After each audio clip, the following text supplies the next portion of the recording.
Hey, Tone, Rob, let's hit that like button if you could. Friends, appreciate it. All right, Tone.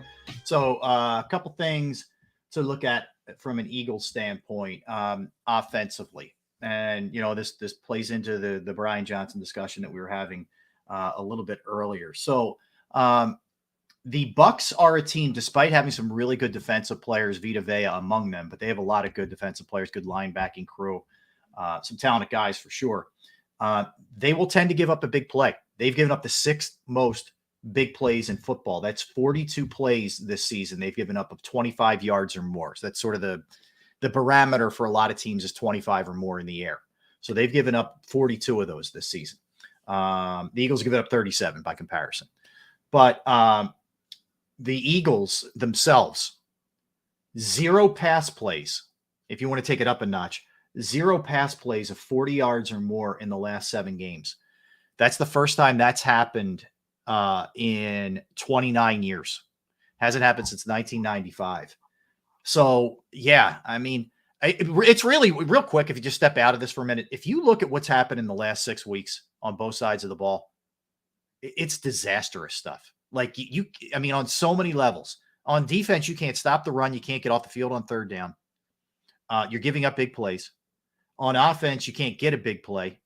You turn the ball over at an alarming rate. I mean, there's just a lot of bad going on. But anyway, that's something that the Eagles are looking to do. They haven't been successful at it, but it could be there against this Bucs team this week. It's one of the weaknesses of a team that has got some talent on the defensive side of the ball, but it's been a massive issue.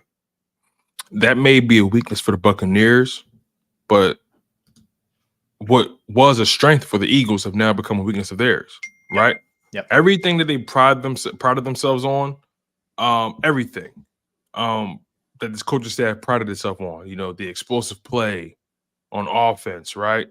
Bending but don't break on defense, being a team of passion and emotion and intensity, and being the emotional regulator like Nick Sirianni portrayed himself to be. All those things that made the Philadelphia Eagles successful are no longer working. And I think that's why this team has flatlined, because the top 3 things that they relied on to make this offense go is not working. Mm-hmm. The defense, the bend but don't break attitude or philosophy, not working. The explosive play or winning the explosive play battle is not working. Winning the turnover battle, not working.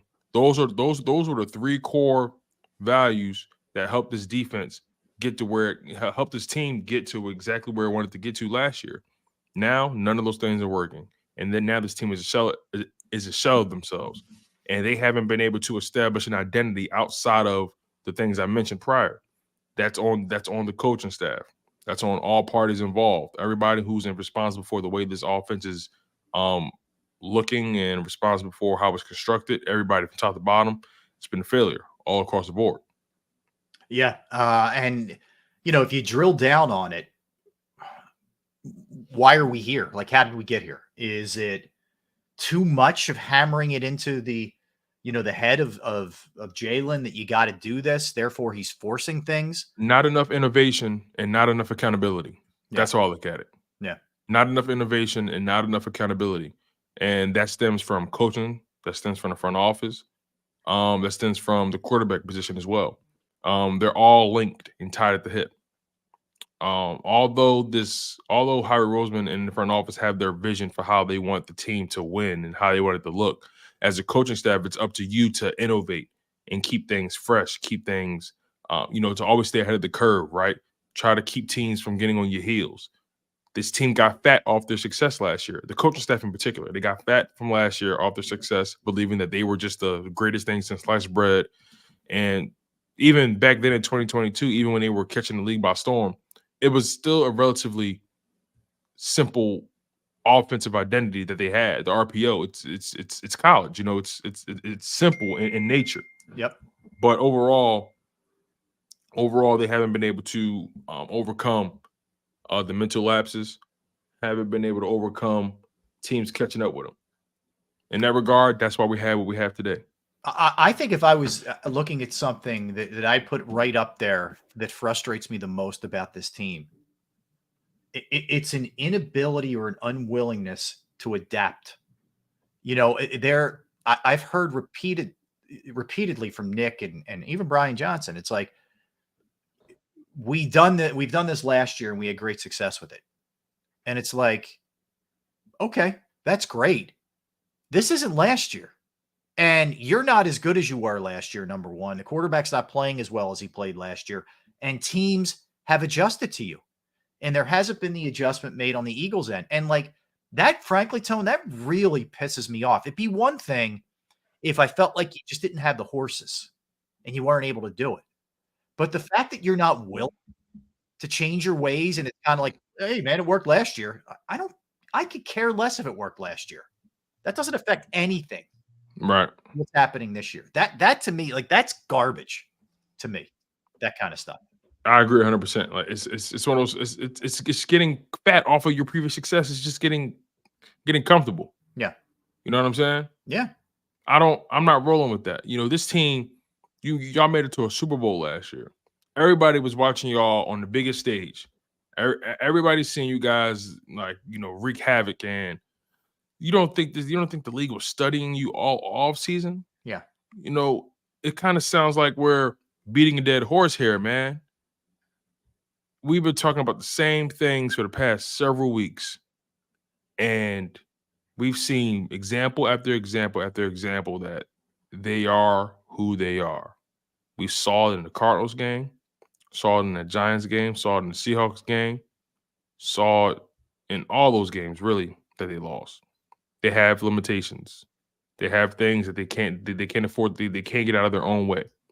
Whatever's going on in that building right now, I don't think it gets solved by, you know, in time for a playoff matchup with the Buccaneers.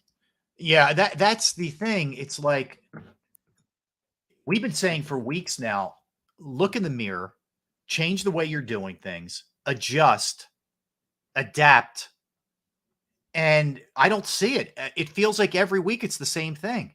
You know, you would think, Tone, in this game, even though Tampa's got, you know, Vita Vea and some really good, you know, big dudes up front, the Eagles ran all over them, you know, back in week 3. And Swift had a monster game and, you know, whatever. But do you feel confident that that's going to be the approach, that they'll just pound it down Tampa Bay's throat? I don't feel like that at all. It just feels like they won't take what's there. They're going to do what they think is how they want to go about things, I guess, for lack of a better word. Fear is a hell of a motivator. Now, I say that because I'm curious to know how Nick Sirianni has been processing these past few weeks. Now that his role has been called into question, his impact as a head coach has been called into question, his leadership has been called into question, his football acumen has been called into question. Everything that he stands for, everything he prided himself on from the beginning up until now is now being called into question. I'm curious to know how much that lack of job security motivates him in this upcoming matchup against the Buccaneers. I'm curious to know if he's going to lean on what's working and not overthink it. You know what I mean? In situations like this, when your back's up against the wall, you tend to resort to what you know. You tend to resort to things you're fully confident in. We'll see if it works, though. But I also wonder, like, how much of that is coming from upstairs, too? You know, this is what the Eagles want to do. This is how they want to attack. They want to get the big shot. They want to do that kind of thing rather than take a check down, take what's there, take what's given to them, run the ball, pound it down the team's throat. Like, how much of that is predestined philosophy that goes into a game? Which, like, to me, you can't. Then in that case, Nick Sirianni is not the head coach. Howie Roseman is. Yeah, and that's you know, it's something you got to think about. Like, one of the great things that Belichick did. Belichick changed his defense almost every week. Do you know how crazy that is? Like he adapted to whatever was going to take away the other team's strengths. There were weeks where a running back or whoever would be active, and then the following week they wouldn't be active because it don't work from a matchup perspective. You know what I'm saying? So that speaks to the level of control he had in that organization. He had a lot of equity and a lot of leeway to get things done in that regard. the what the Philadelphia Eagles are doing and how they've done things, it's not sustainable in terms of the front office meddling in what happens on the football field. Mm-hmm. You know what I'm saying? Yeah. You bring guys in to do a job because you trust their football knowledge and so on and so forth. Let them do the job, and that's going to be something that's going to have to be that's going to have to be something that's revisited in the offseason.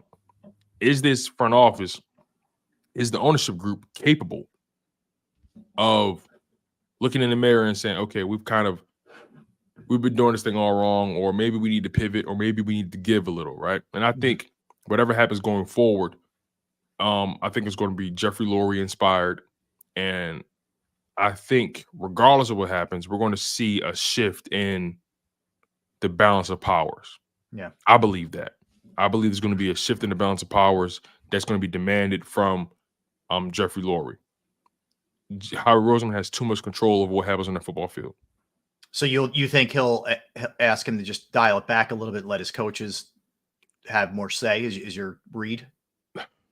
I know it sounds far-fetched, but I think that's something that I have to hope for. Mm-hmm. As a fan, right? I'm not just your normal spectator, right? You and I are both fans, so we have to hope for the best because we actually care about the outcome. Mm-hmm.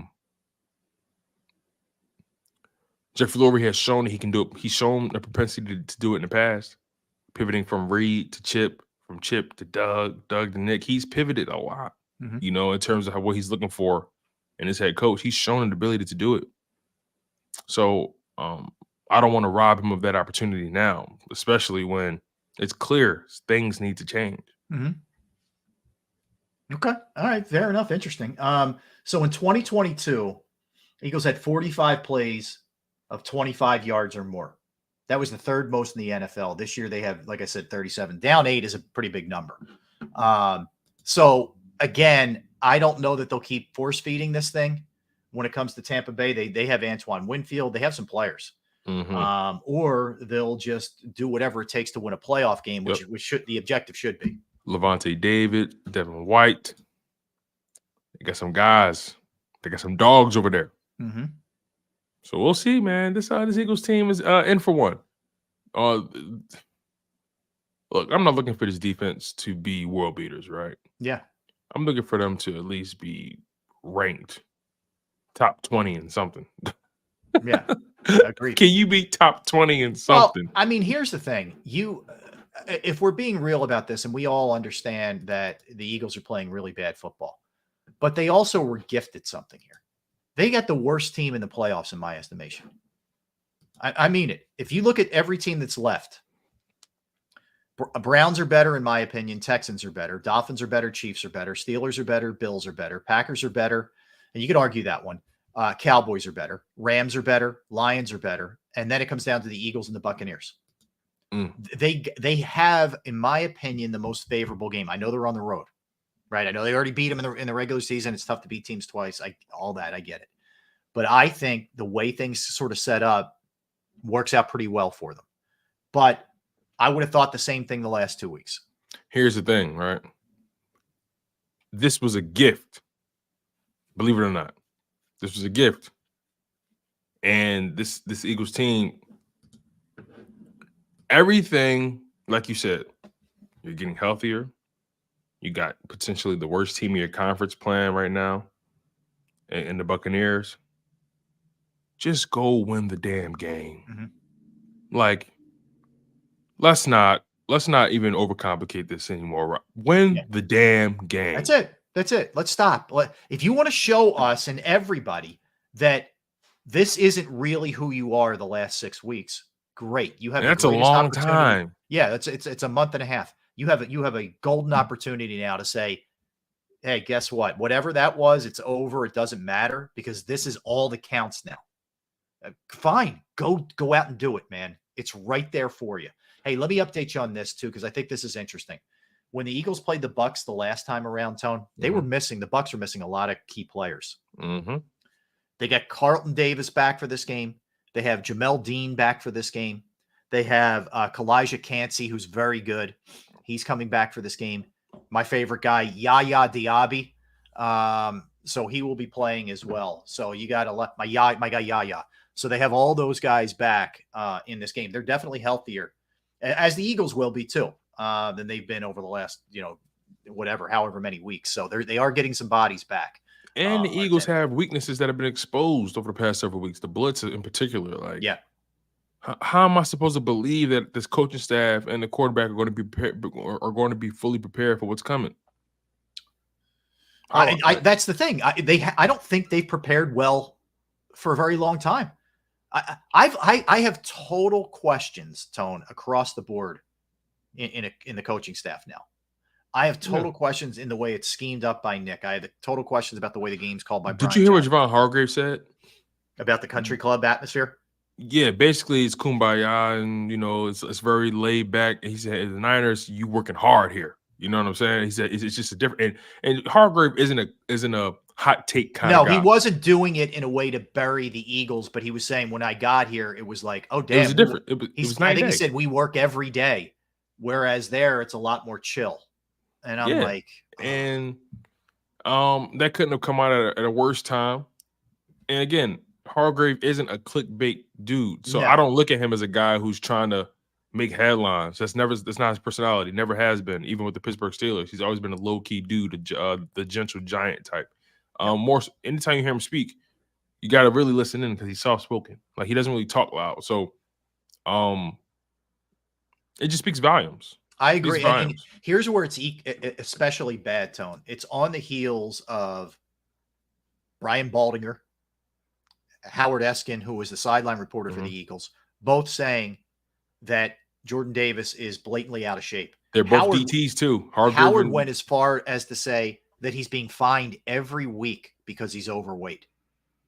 He said that on WIP. Howard Eskin said that on WIP regarding Jordan Davis. Has that been proven as fact?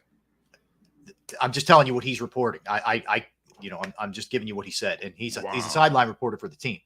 So I believe Howard if he's saying that, and I certainly believe Baldy, who lives in the film room, if he's looking at it and telling me this guy's just so far out of shape that he can't do anything.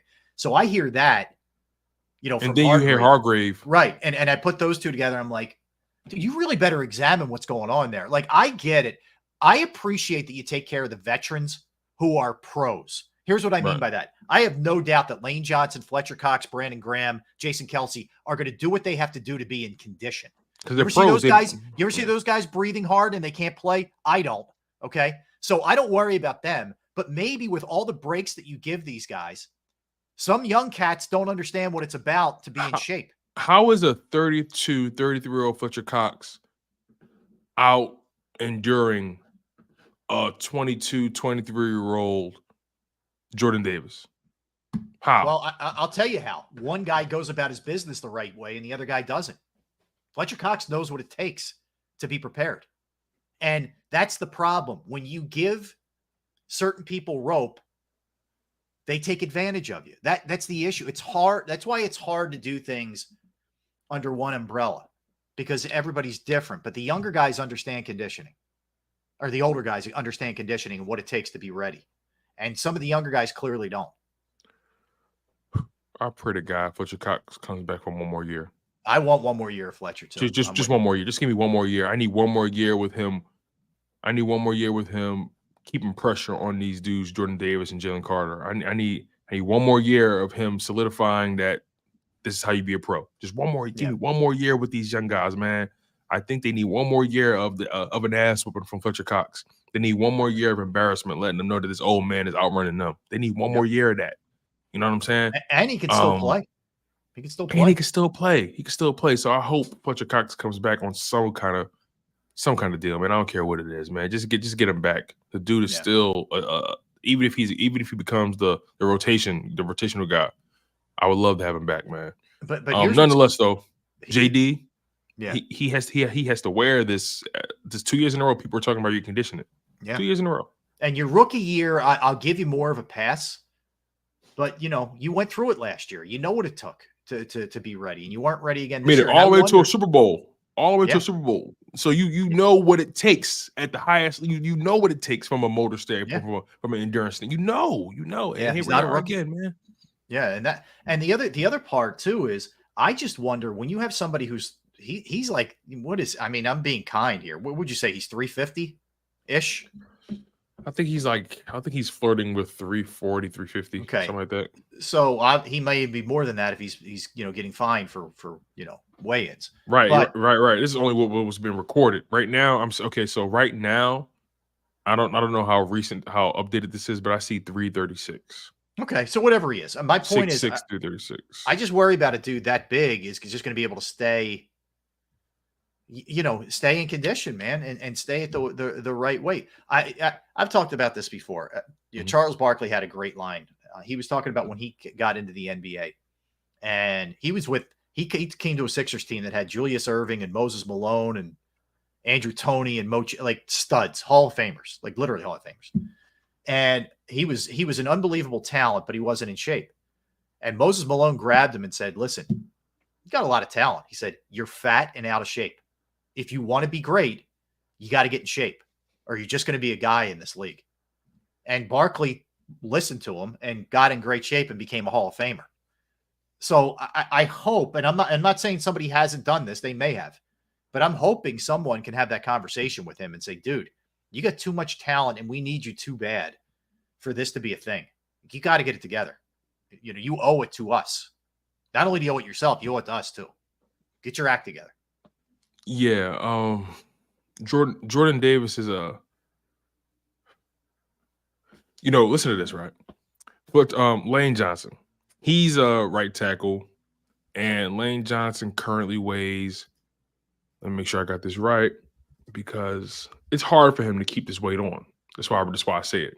Lane Johnson weighs 325. He's 6'6", 325, weighs about maybe 10 or 15 pounds less than Jordan Davis. Same height though, 6'6". Lane Johnson, I think by trade, when he first started playing, he was a quarterback, right? Correct. He went from quarterback to tight end to defense, but he was a junior college quarterback. Like it wasn't like that long ago. It wasn't like when he was 5 years old. He was a JUCO quarterback and became a tight end and eventually became an offensive tackle, right? Yep. He spoke about this a few years back when he was in the barn. He has to regularly try to keep the weight on. Yep. Like he can't just relax, and you know how people could just relax and they'll gain weight if they're not doing anything. Yeah. No, he'll start to shrink. Yeah, his metabolism is that he'll get back to not a skinny, but like a taller guy who wasn't jacked. Yeah. Right. So he has to fight to keep the weight on. Yep. Jordan Davis, on the other hand, says he's a naturally bigger dude. Clearly, he's got to fight to keep it off. You got to fight to keep the weight off. Yeah. And it's the same it's the same battle, but you're just pushing and pulling in two different directions. Yep.